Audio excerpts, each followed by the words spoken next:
बोलो सतगुरुदेव की जय। बंदी छोड़ कबीर परमेश्वर जी की जय। बंदी छोड़ गरीबदास जी महाराज की जय। स्वामी राम देवानंद जी गुरु महाराज की जय।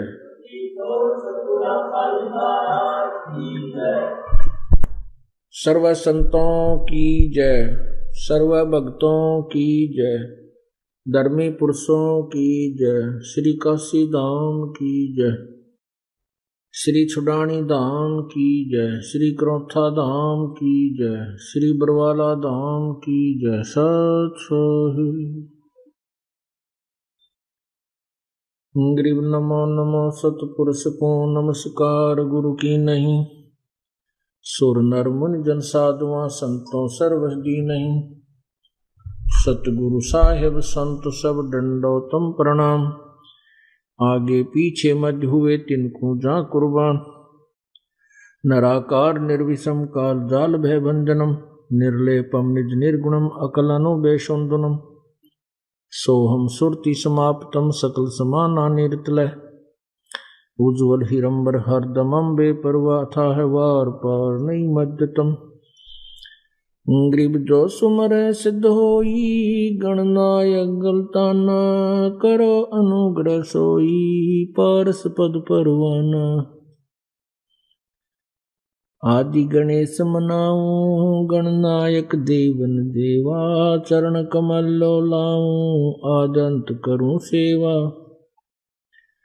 परम शक्ति संगीतम रिद्धि सिद्धिदाता सोई। अवगत गुण अतीतम सत्य पुरुष निर्मोही।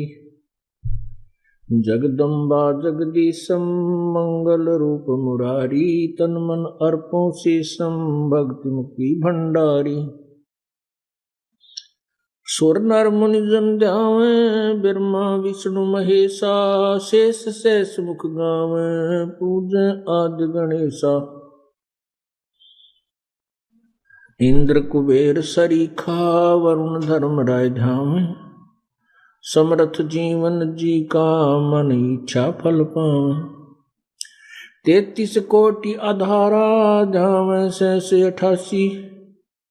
उतरे बहुजल पारा कट है यम की फांसी। 33 कोटि आधारा ध्यावे सहस 88। उतरे बहुजल पारा कट है यम की फांसी।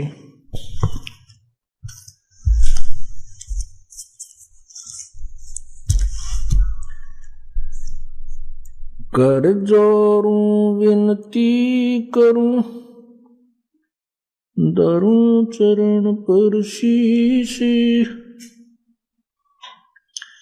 गुरु राम देवानंद जी महाराज ने दियो नाम बख्शीश। कोटि कोटि सिजदा करूं कोटि कोटि प्रणाम। चरण कमल में राखियो मैं बांधी जाम गुलाम। कोता तेरे दरबार का मोतिया मेरा नाम। गले प्रेम की जेवड़ी जाखे तो जाऊं। तो करो तो बावड़ूं दूर दूर करो तो जाऊं।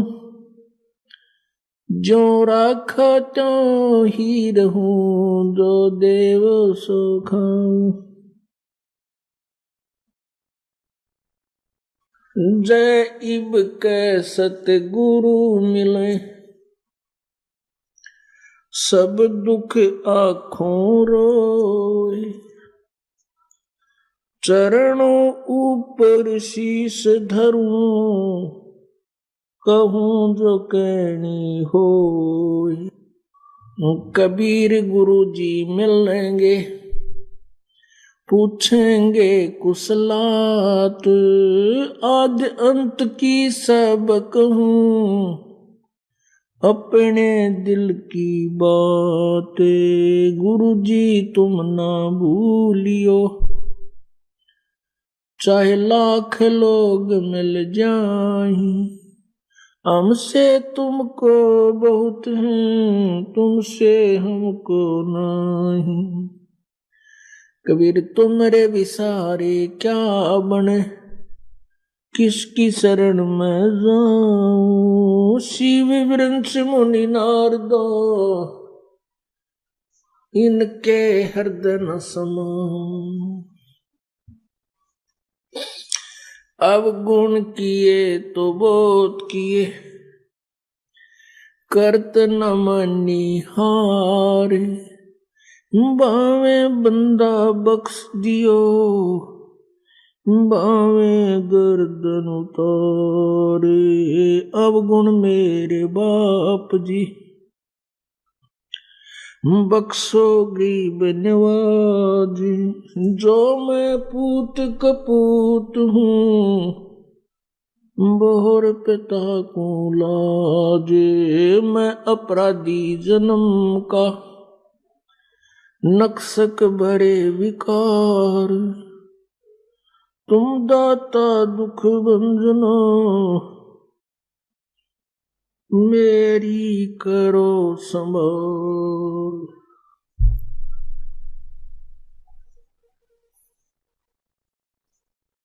राम नाम रटते रहो, राम नाम रटते रहो, जब तक घट में प्राण। कब हो तो दीन दयाल के, भनक पड़ेगी कान। बंदे तू कर बंदगी, जे चावे दीदार। अवसर मानुष जन्म का, भाई मिले न बारंबार। मानुष जन्म पाके, नहीं रटे हरि नाम। जैसे कुआ जल बिना, फिर बनवाया क्या काम।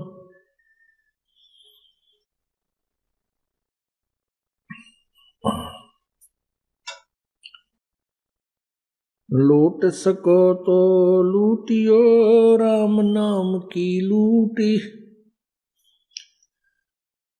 पीछे फिर पछताओगे, प्राण जहांगे छूट।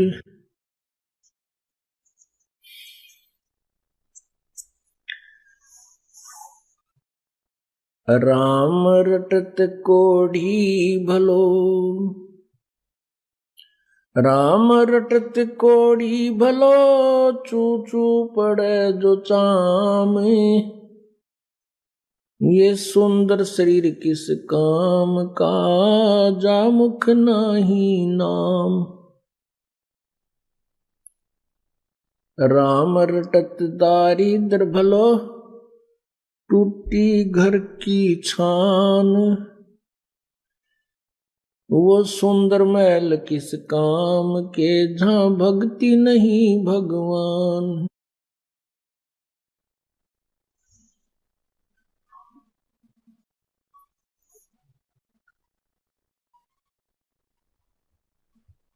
परम पिता परमात्मा,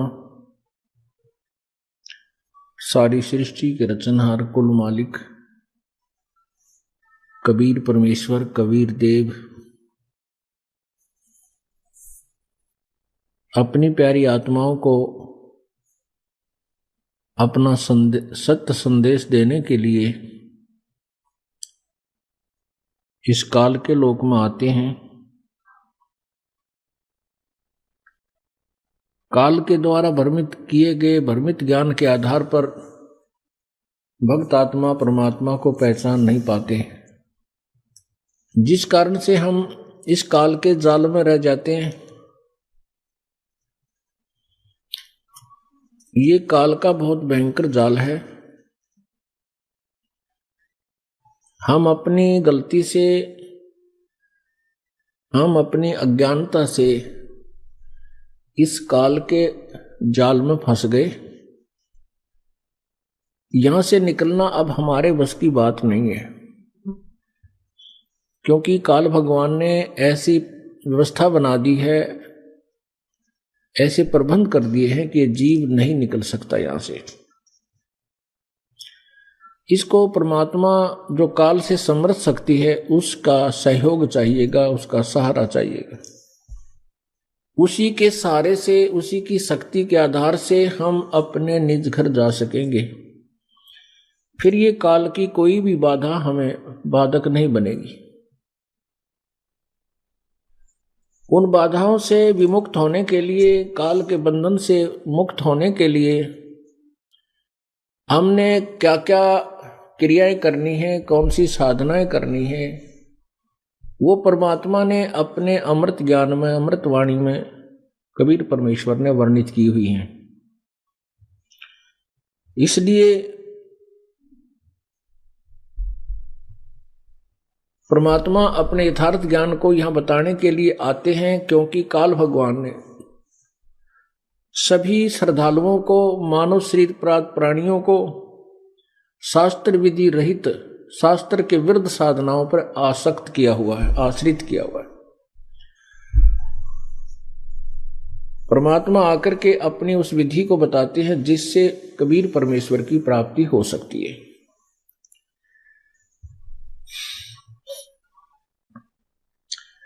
परमात्मा की प्राप्ति की एक विधि है, उसी से हम उस स्थायी स्थान को प्राप्त कर सकेंगे जहां पर जाने के उपरांत ये प्राणी पृथ्वी पर लौटकर नहीं आते, संसार में नहीं आते, काल के जाल में दोबारा नहीं फंसते। पवित्र गीता जी अध्याय नंबर 15 के 1 से लेकर 4 मंत्र श्लोक में स्पष्ट किया है कि संसार रूपी उल्टा लटका हुआ वृक्ष जानो, इस वृक्ष की ऊपर को जड़ है, ऊपर को मूल है, जड़ है, और नीचे को तीनों गुण, रजगुण ब्रह्मा, सतगुण विष्णु, तमगुण शिवजी रूपी शाखाएं हैं।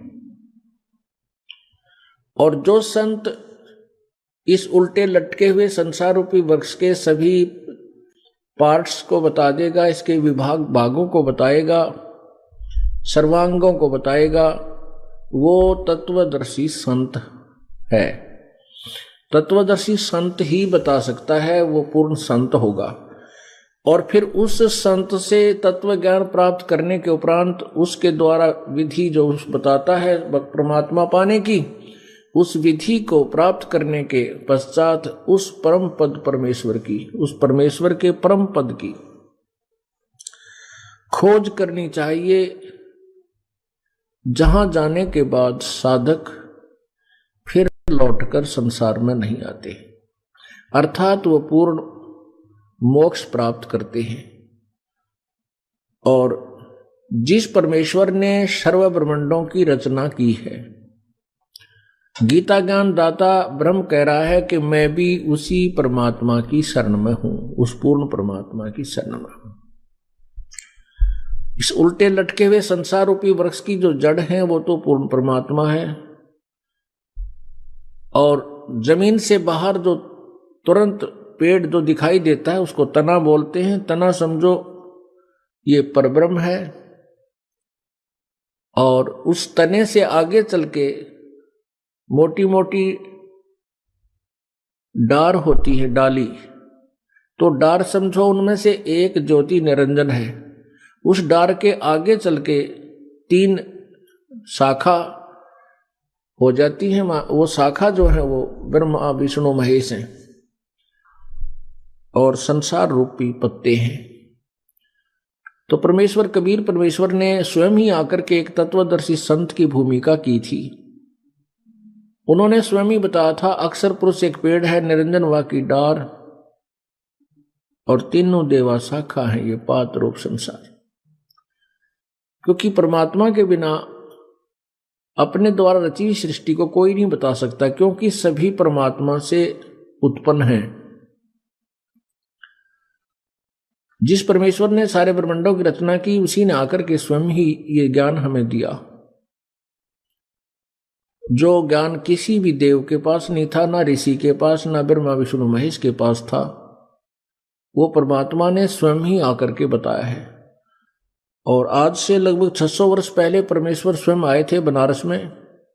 120 वर्ष तक एक सिंपल मैन की तरह रह करके, साधारण मनुष्य की तरह रहे और एक दास की भूमिका की और एक तत्वदर्शी संत की भूमिका भी की और एक अच्छे नागरिक की भूमिका भी की। और परमात्मा तो वो थे ही थे।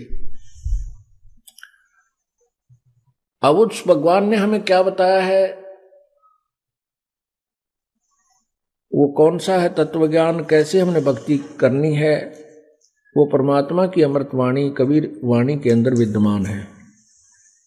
कबीर सागर, कबीर बीजक और कबीर साखी, शब्दावली आदि ग्रंथ हैं, ये प्रभु दत्त हैं। उनके अंदर सर्वभेद, सभी प्रकार का ज्ञान उसमें विद्यमान है, लेकिन उसको समझना जनसाधारण के बस की बात नहीं है।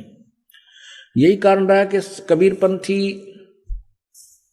उन अमृतवाणियों को पढ़ते भी रहे, लेकिन उसका निष्कर्ष नहीं निकाल सके, क्योंकि उनके पास वो सृष्टि रचना वाली चाबी नहीं थी इन सदग्रंथों को खोलने वाली, जो खजाना मिल सके। वो चाबी, वो खजाना, तत्वदृष्टि, जो तत्व ज्ञान है, वो कबीर परमेश्वर ने इस दास को प्रदान किया है। और परमात्मा ने ये भी कहा है कि जब वो मेरा संत आएगा, मेरा हंस आएगा, उस समय सभी नकली पंथ अब जोर शोर पर होंगे और अपना ज्ञान सबको बता चुके होंगे। वो कौन सा मंत्र देते हैं, क्या वो भगवान की सतीथि बताते हैं, तो जनसाधारण परिचित होगा।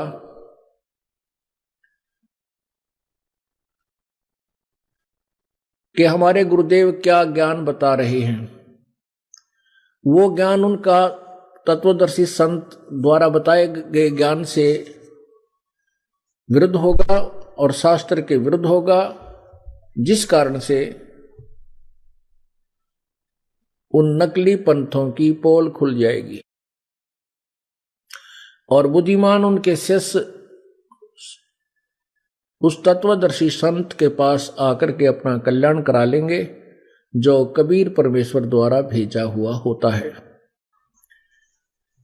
अब इस दास के ऊपर कृपा की है कबीर परमेश्वर ने कि तत्व ज्ञान पूरी पृथ्वी पर फैलाए, परमात्मा की प्यारी आत्माओं को समझाए।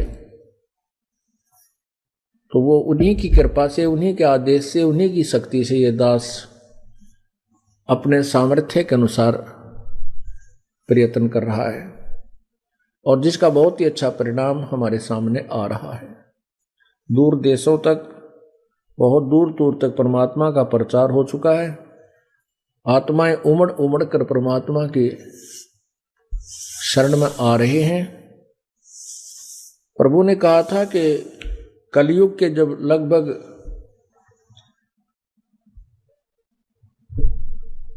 5000 वर्ष पूरे हो चुके होंगे,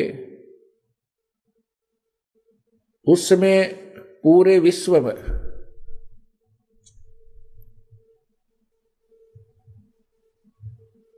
प्रचार होगा और मेरा ही ज्ञान चलेगा। तो कलयुग को प्रारंभ हुए लगभग 5000 वर्ष हो चुके हैं, क्योंकि महाभारत का युद्ध हुआ, वो द्वापर का एंड था। हमारी गणनाएं श्रेष्ठ न होने के कारण अब ये जो सन चले हैं, ये ईसा जी के बाद से चले हैं, उससे पहले तो बहुत कलयुग जा चुका था। परमात्मा कबीर परमेश्वर ने कहा है कि जब वो तत्वदर्शी संत पृथ्वी पर आएगा, सभी पंथों को समाप्त कर देगा, एक ही कबीर पंथ रह जाएगा, जो यथार्थ पंथ है। पंथ का अर्थ होता है वे माने मार्ग।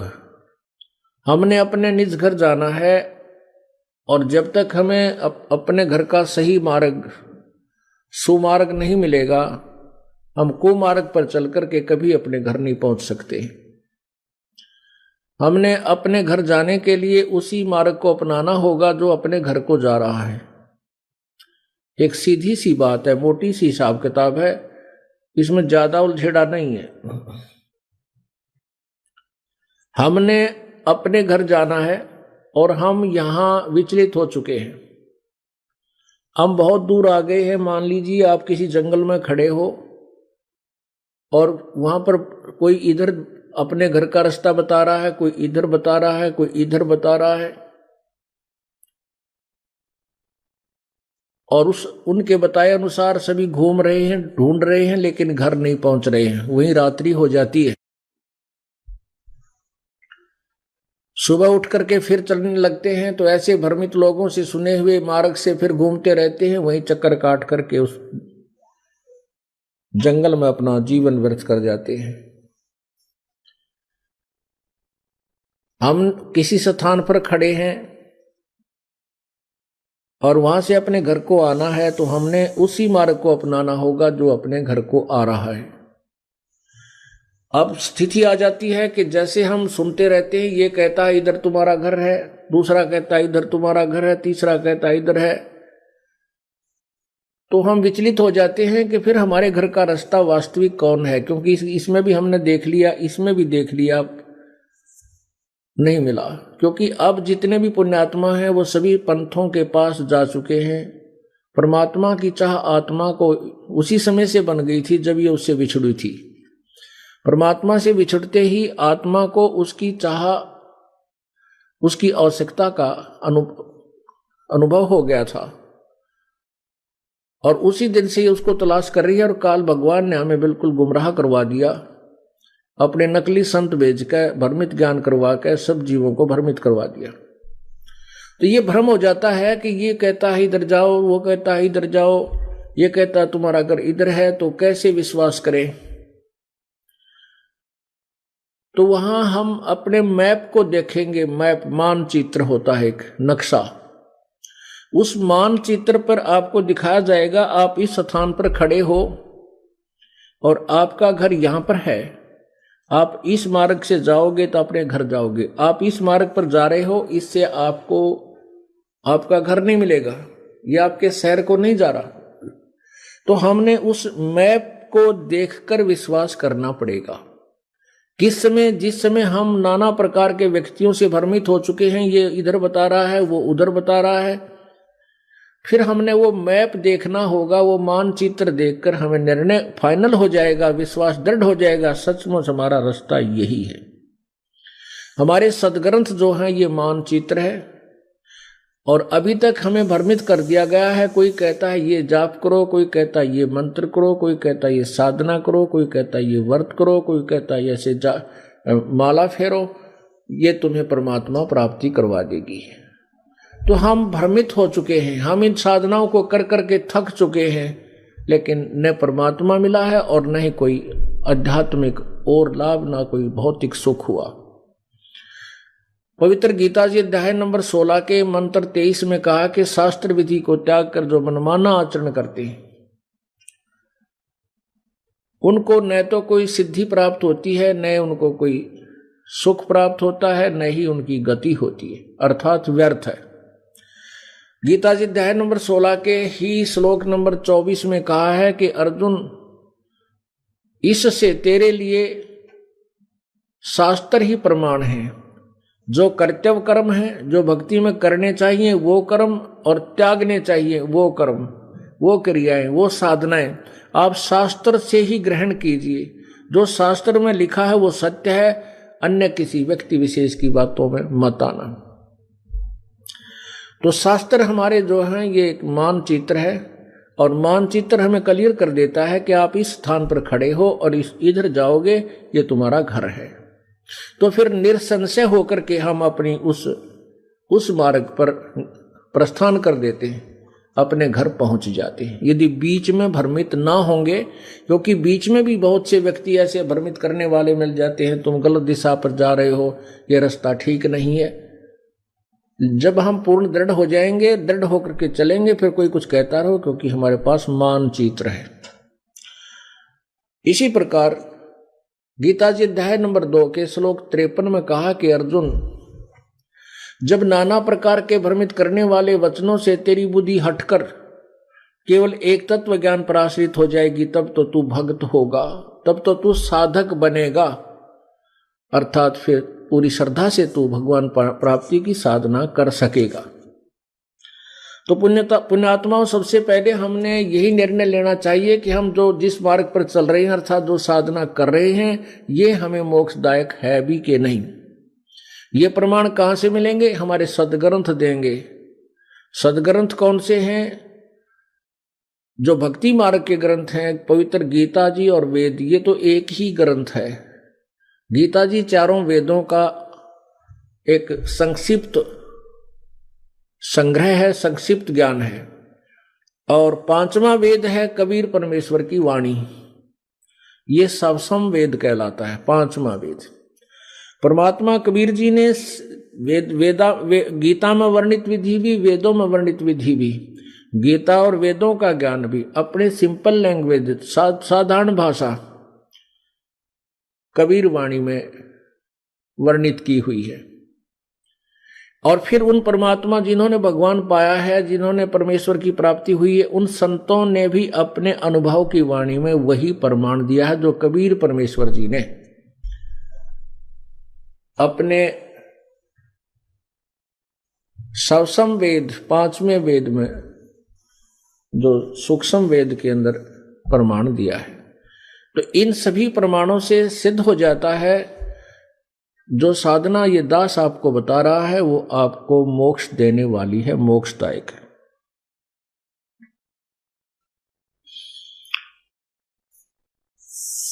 परमात्मा कहते हैं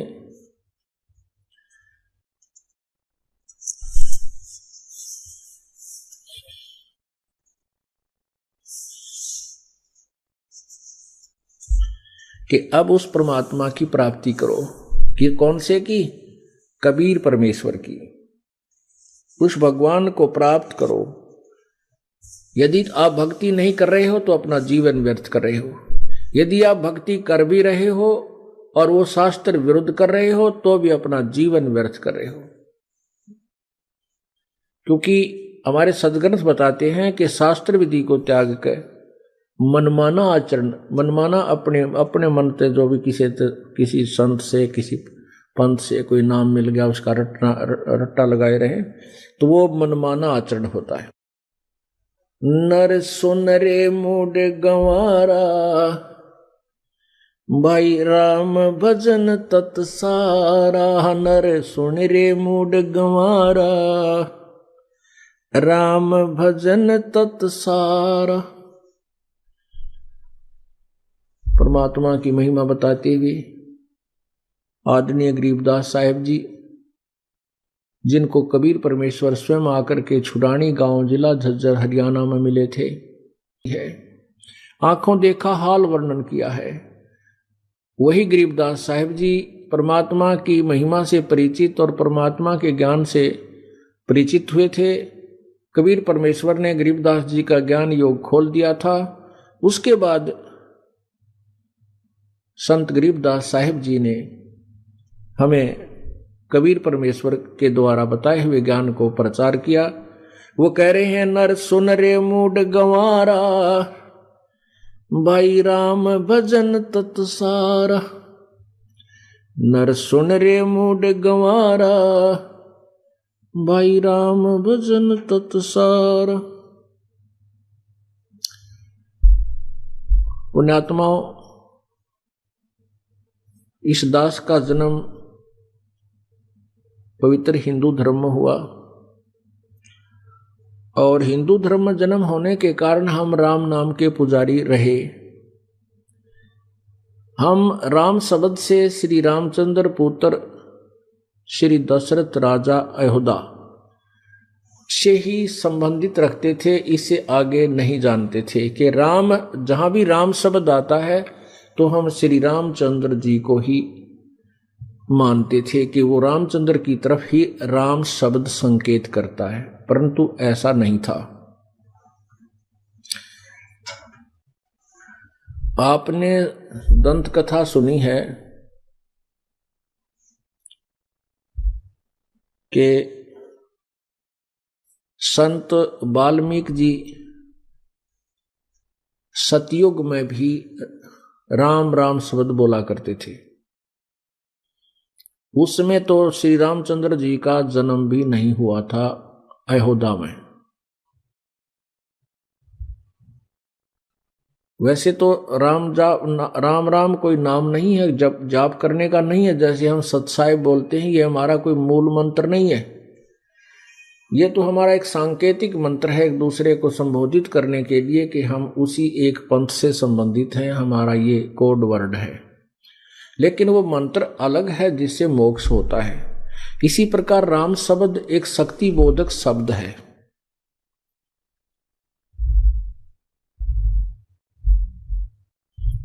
एक शक्ति बोधक शब्द है।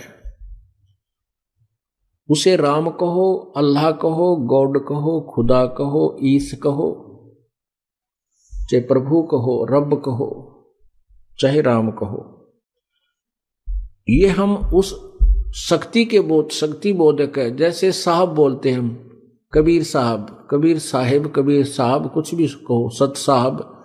जैसे सत साहिब कहें या सत साहब कहें, साहब जैसे साहब का अर्थ ही स्वामी, मालिक, प्रभु ऐसा होता है।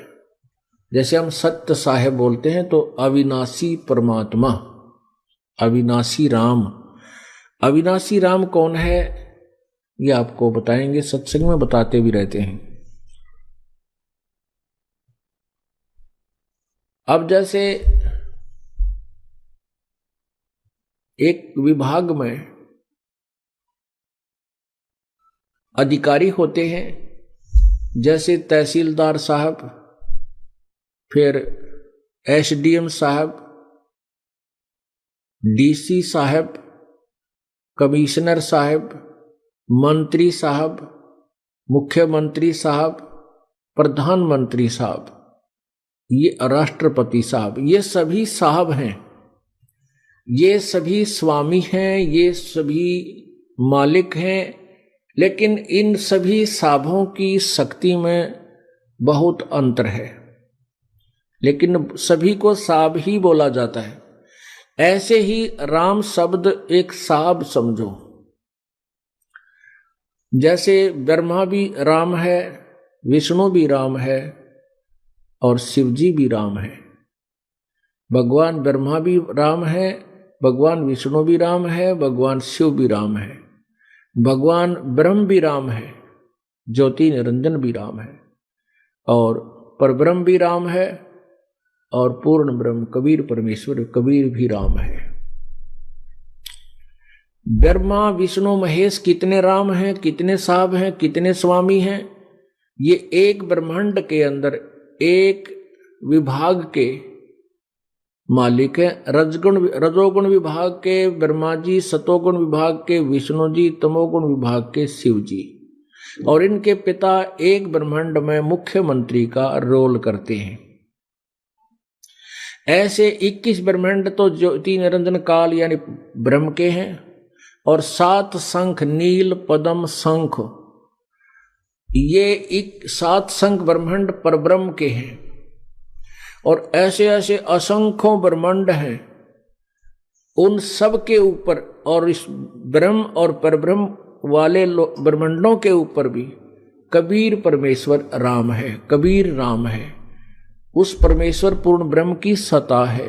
जैसे प्रधानमंत्री राष्ट्रपति की सत्ता पूरे राष्ट्र के ऊपर होती है, और अपने क्षेत्र में अधिकारी भी, मंत्री अपने क्षेत्र के साहब होते हैं। एक स्टेट में, एक राज्य में एक मंत्री भी राम है, वो भी साहब है, लेकिन वो बहुत छोटी शक्ति का साहब है। मुख्यमंत्री केवल एक स्टेट का साहब है, और प्रधानमंत्री पूरे राष्ट्र का साहब है, और राष्ट्रपति कुल मालिक है।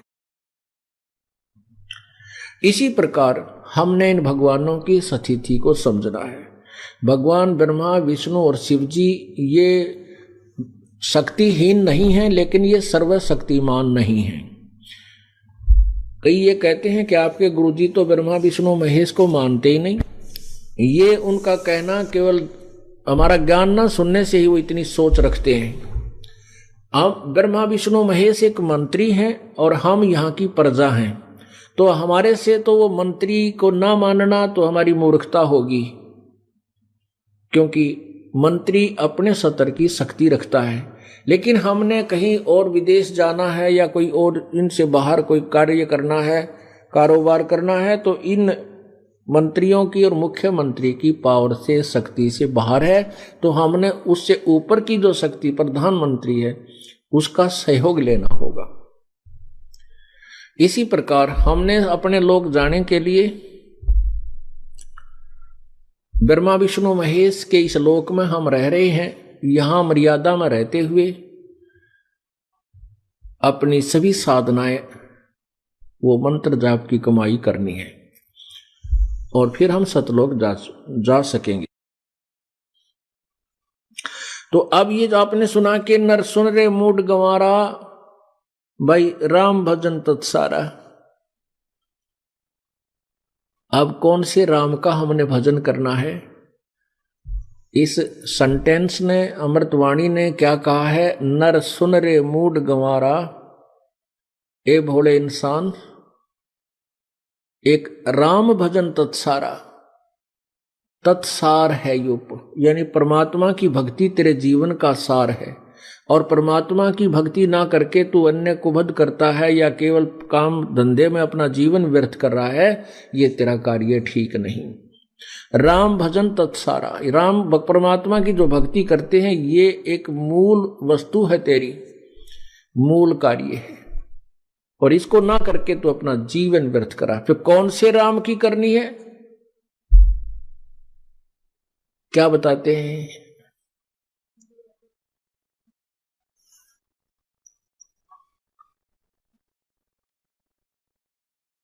कोट जन्म तन भर मत होगे, कुछ ना हाथ लग्या रे। कुकर सुकर खरबया बोरे, कौआ हंस बुगारे। मन तू चल रे सुख के सागर, जहां शब्द सिंधु रत्नागर। मन तू चल रे सुख के सागर, जहां शब्द सिंधु रत्नागर। भाई कोट जन्म तन भर मत होगे, कुछ ना हाथ लग्या रे। कोट जन्म तन भर मत होगे, कुछ ना हाथ लग्या रे। कुकर सोकर खरबया बोरे, कौआ हंस बुगारे। मन तू चल रे सुख के सागर, जहां शब्द सिंधु रत्नागर।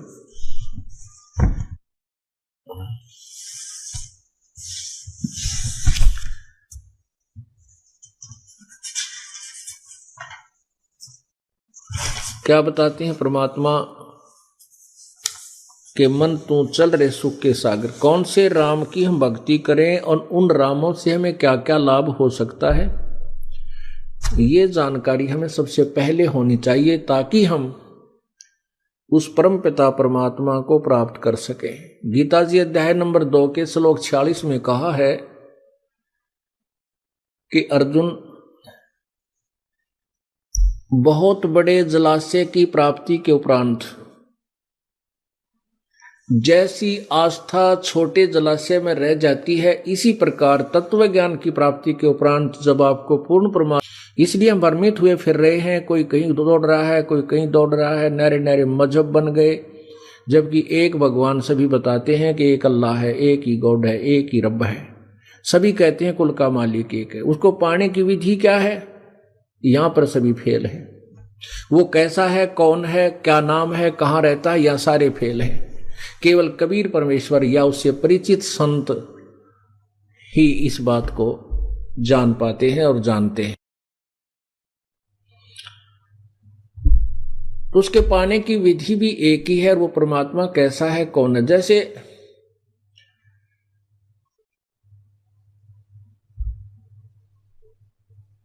एक छोटे से जलाशय यानी जोहड़ तालाब पर कोई व्यक्ति आश्रित है, यानी एक परिवार, 10 परिवार, 5-4 परिवार वहां रह रहे हैं।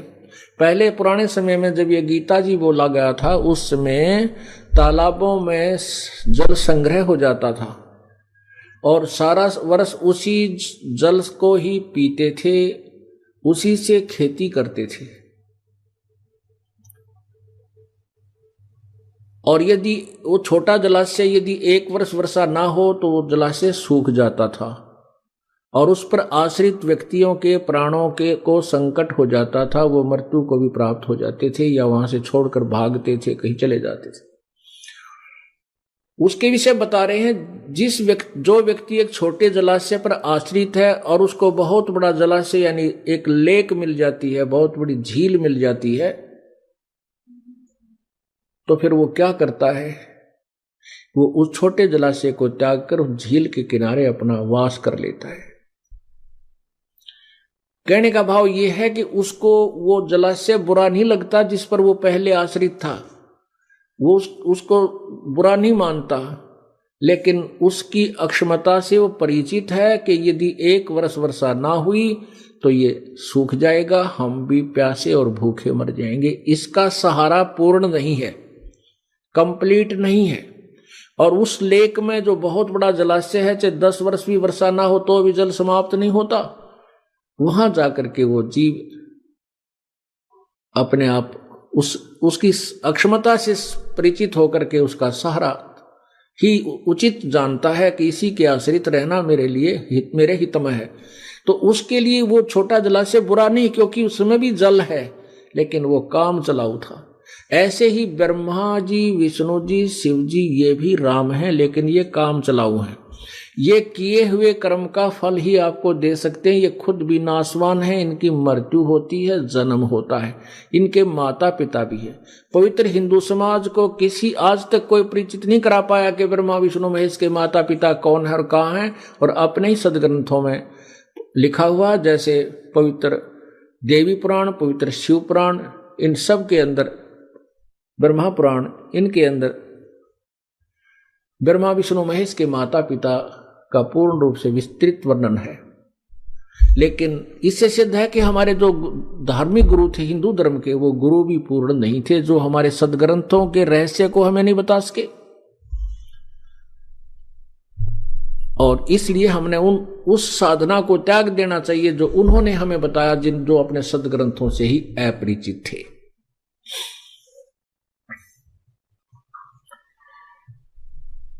ऐसे ही जो कबीर साहब के कबीर पंथी कहलाते हैं, उनके गुरुओं को कबीर सागर के बारे में जानकारी नहीं, वो हमें क्या निर्देश दे रहा है, कौन सी साधना, कौन सा नाम उसके परमात्मा के पाने का है, उनको पता नहीं, वो भी भ्रमित हैं। ऐसे ही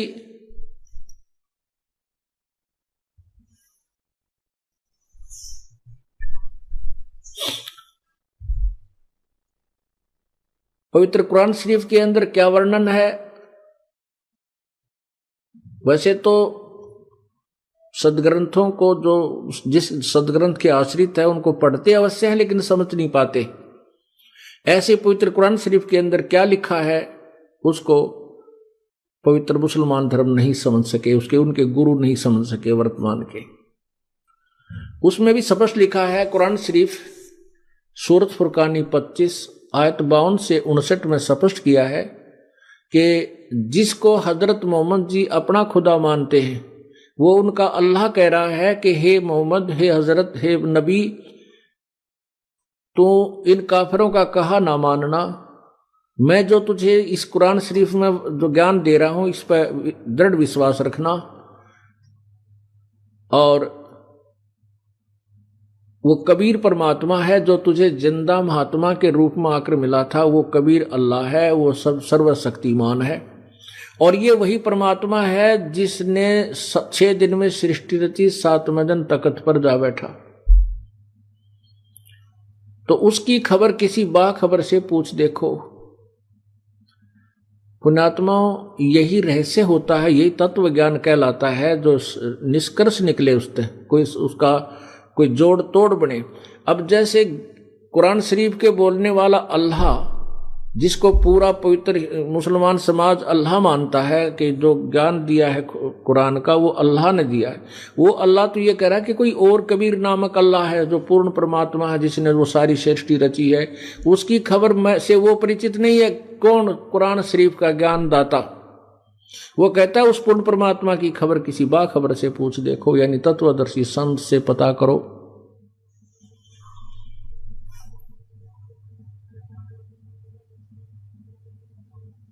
इसी प्रकार पवित्र बाइबल को पढ़ने वाले ईसाई लोग भी अपने ही सदग्रंथ से परिचित नहीं है, उसके निष्कर्ष से परिचित नहीं है। पढ़ तो लेते हैं। अब BA MA की पुस्तक को 10वीं कक्षा का बच्चा भी पढ़ तो लेगा, लेकिन वो निष्कर्ष नहीं निकाल सकता। पवित्र बाइबल के अंदर लिखा है उत्पत्ति ग्रंथ में कि परमात्मा ने 6ठे दिन मनुष्यों की सृष्टि की। भगवान ने कहा कि मैं मनुष्यों को अपने ही स्वरूप के अनुसार रचूंगा, उत्पन्न करूंगा। परमात्मा ने मनुष्यों को अपने ही स्वरूप के अनुसार उत्पन्न किया, अपने ही हम शकल बनाया, और फिर 6 दिन में ऐसे सृष्टि रच के 7वें दिन विश्राम किया। अब पूरा ईसाई धर्म कहता है कि परमात्मा तो निराकार है, और पवित्र बाइबल कहता है मनुष्य नर आकार है, मनुष्य जैसा है। तो इसे सिद्ध होता है कि हम अपने सदग्रंथों से अपरिचित रहे, इसलिए हम भ्रमित रहे और यथार्थता से दूर चले गए।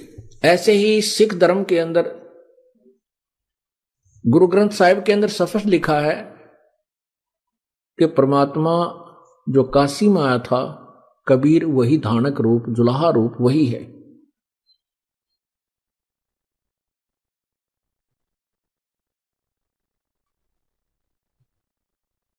उसमें लिखा है कि नानक साहब ने जो परमात्मा की प्राप्ति हुई, बेई नदी में स्नान करने के लिए गए हुए थे। वहां से कबीर परमेश्वर एक जिंदा महात्मा के रूप में बना करके आए और नानक साहब की आत्मा को सचखंड लेकर गए सतलोक।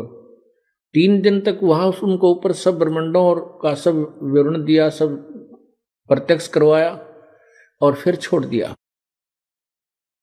तीसरे दिन जब वो अपने शरीर में वापस आए तो नानक साहब जी ने बनारस जाने की तैयारी की, क्योंकि परमात्मा ने कहा था कि मैं काशी बनारस में एक धानक रूप, जुलाहा रूप में रहता हूं। तो जब जुलाहा रूप में देखा उनको जाकर के बनारस में, और ऊपर देखा सतलोक में, सचखंड में वही भगवान, वही प्रभु, तब उन्होंने कहा था कि फाई सूरत मलुक की वेश, ए ठगवाड़ा ठगी देश, खरा सियाणा बोता बार, ये धानक रूप रहा करता। इस प्रकार हम अपने सदग्रंथों से ही अपरिचित हो जाने के कारण परमात्मा से दूर चले गए। मनमुखी साधनाएं जिसने जैसी बताई हम करते रहे, और उनके करने से ना प्रभु मिला, ना कोई आध्यात्मिक लाभ, ना कोई भौतिक लाभ। फिर हम नास्तिक होने लग गए, विकार करने लगे, कोई शराब पीने लग गया, कोई मांस खाने लग गया, कोई चोरी, कोई ठगी। चोरी करके हम साहूकार सेठ बनना चाहते हैं, कभी नहीं हो सकता, क्योंकि परमात्मा के सहयोग बिना जीव का धन सुरक्षित नहीं रह सकता। इधर से आपने कोई 2 नंबर का काम किया, उधर से कोई बीमारी शुरू हो जाएगी, पैसे भी जाएंगे, और कोई बेटा या बेटी मृत्यु को प्राप्त हो जाएगा, आपको वो पाप भी लगेगा और पैसा रहेगा नहीं।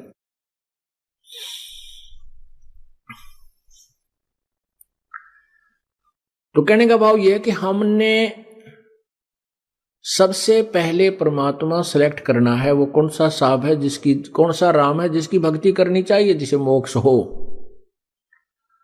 वो राम चुनना है। उसको चुनने के लिए हमने सभी की जीवनी पढ़नी पड़ेगी, सभी भगवानों के जीवन चरित्रों से परिचित होना होगा, उनकी महिमा देखनी होगी। कौन कितने हॉर्स पावर की मोटर है, जैसे हमने चाहिए 10 हॉर्स पावर की मोटर, तो उन पर लिखा हुआ पढ़ना पड़ेगा कि ये 1 हॉर्स पावर की है, ये 2 की है, ये 4 की है, ये 6 की है, या ये 5 की है। तो 10 वाली सेलेक्ट करनी पड़ेगी, भाई हमने 10 हॉर्स पावर की से हमारा काम चलेगा। तो ऐसे ही ये भगवान भी हॉर्स पावर रखते हैं, इनकी भी कलाएं हैं। जैसे ब्रह्मा विष्णु महेश 16 कला के हैं, इनका पिता 1000 कला का है, और कबीर परमात्मा असंख्य कला के, उनकी कला के अंत ही नहीं है, वो पूर्ण समर्थ है। जैसे थर्मल प्लांट है, उसमें तो बिजली का अंत ही नहीं, उसको तो कितना ही निकालो। तो ऐसे वो पूर्ण परमात्मा जो है वो थर्मल प्लांट है, और वो तो हमने उस पूर्ण परमात्मा से संपर्क करना है, सीधी लाइन लेनी पड़ेगी, क्योंकि हमने हैवी मोटर हैवी फैक्ट्री लगानी है, और तब हमारा काम चलेगा। आपने गीता जी अध्याय नंबर 2 के श्लोक नंबर 46 का वर्णन पढ़ा कि बहुत बड़े जलाशय के उपरांत प्राप्ति के उपरांत छोटे जलाशय में जैसी श्रद्धा आस्था रह जाती है, ऐसी ही पूर्ण परमात्मा के तत्व ज्ञान से परिचित होने के बाद, उसकी महिमा से परिचित होने के उपरांत आपकी अन्य भगवानों में अन्य ज्ञानों में रह जाएगी। वो बुरे नहीं लगते। जो छोटे जलाशय का जो तालाब था, वो पहले भी तो उसी को प्रयोग कर रहे थे, जल तो है उसमें, लेकिन वो सीमित है, और उसके साथ हमें बहुत बड़ा मिल जाता है, कौन पीछे रहेगा? सबसे आगे जाके नंबर लगाएंगे, यहां रहेंगे हम तो भाई। ऐसे ही जब हमें इस कबीर परमेश्वर की महिमा और समर्थता का ज्ञान हो जाएगा, इन भगवानों को तुरंत त्याग देंगे, क्योंकि जो इनसे लाभ मिलना वो लाभ वहां भी मिलेगा, और वो स्थायी मिलेगा, कभी वो नष्ट नहीं होगा। वहां जाने के बाद उसकी शक्ति बहुत शक्ति है प्रभु में, वो कभी समाप्त नहीं होगा, वो सुख सदा बना रहेगा। और छोटे भगवानों पर, छोटे जलाशय पर रहने से वो सुख अस्थायी है, 1 वर्ष वर्षा ना हुई तो वो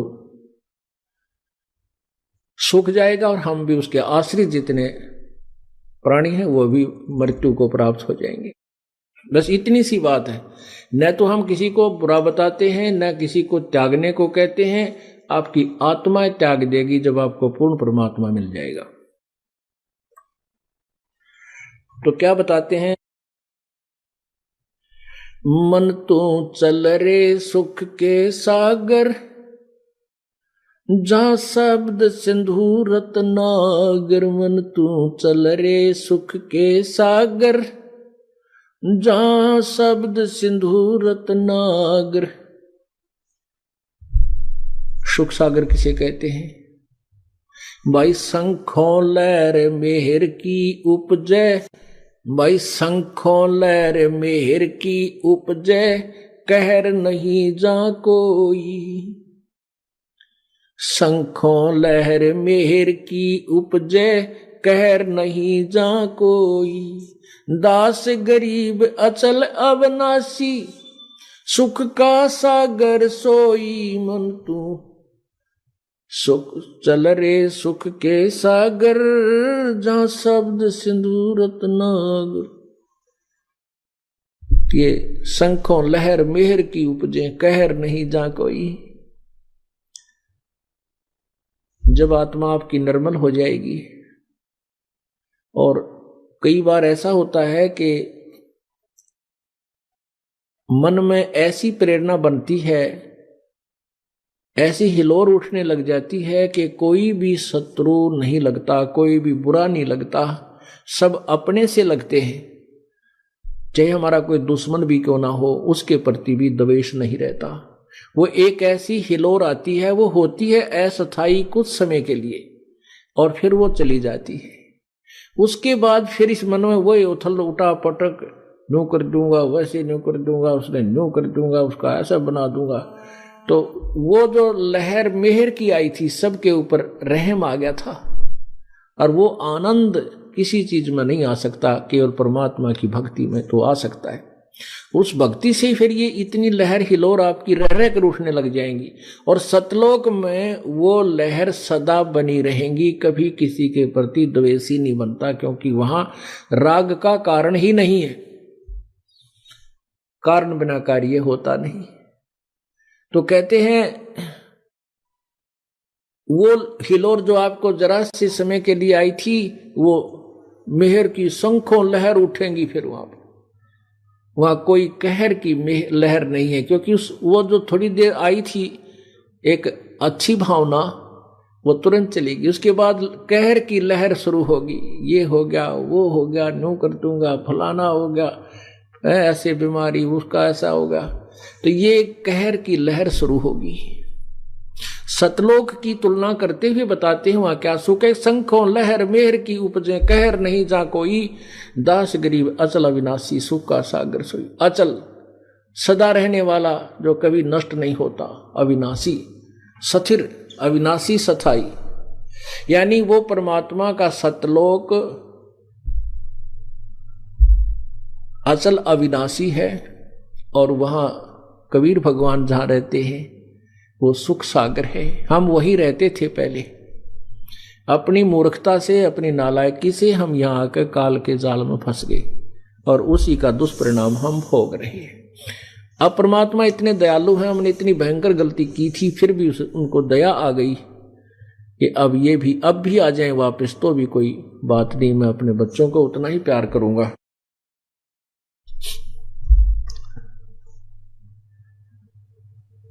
तो उस सुख सागर में चलने के लिए प्रेरणा दे रहे हैं।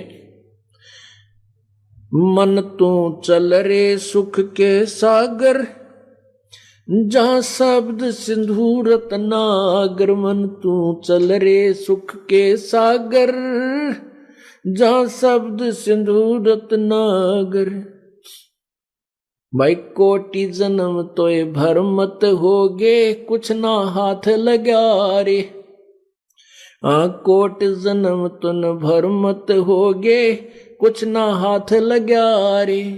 कुकर सुकर खरबया बोरे, कौआ हंस बुगारे। मन तू चल रे सुख के सागर, जहां शब्द सिंधु रत्नागर। मन तू चल रे सुख के सागर, जहां शब्द सिंधु रत्नागर।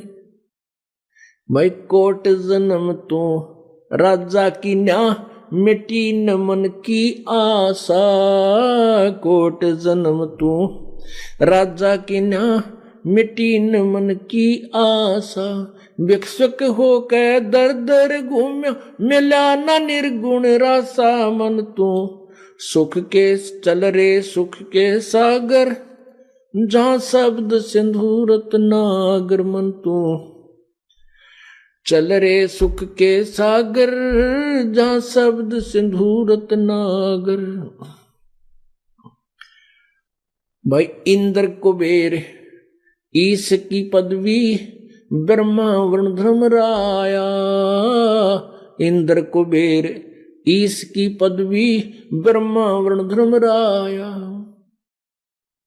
विष्णुनाथ के पुर को जाके तू फिर भी उल्टा आया। मन तू चल रे सुख के सागर, जहां शब्द सिंधु रत्नागर। मन तू चल रे सुख के सागर, जहां शब्द सिंधु रत्नागर।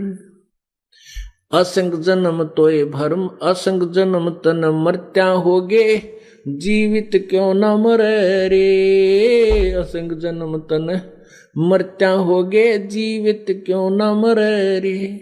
द्वादश मद महल मठ बोरे, बोर न दे धर रे। मन तू चल रे सुख के सागर, जहां शब्द सिंधु रत्नागर। मन तू चल रे सुख के सागर, जहां शब्द सिंधु रत्नागर। भाई दोजक भीष्ट सभी तय देखे, राजपाट के रसिया। दोजक भीष्ट सभी तय देखे, राजपाट के रसिया। तीन लोक से तरपत नाही, ये मन भोगी खसिया। मन तू सुख के सागर चल रे बस रे भाई। और मन तू चल रे सुख के सागर, जहां शब्द सिंधु रत्नागर। मन तू चल रे सुख के सागर, जहां शब्द सिंधु रत्नागर। भाई सतगुर मिले तो इच्छा मिटे, पद मिल पदे समाना। सतगुरु मिले तो इच्छा मिटे, पद मिल पदे समाना। चल हंसा उस लोक पठाऊं, जो आदि अमर अस्थाना। मन तू चल रे सुख के सागर, जहाँ शब्द सिंधु रत्नागर। मन तू चल रे सुख के सागर, जहाँ शब्द सिंधु रत्नागर। भाई चार मुक्ति जहाँ चंपी करती, माया होरी दासी।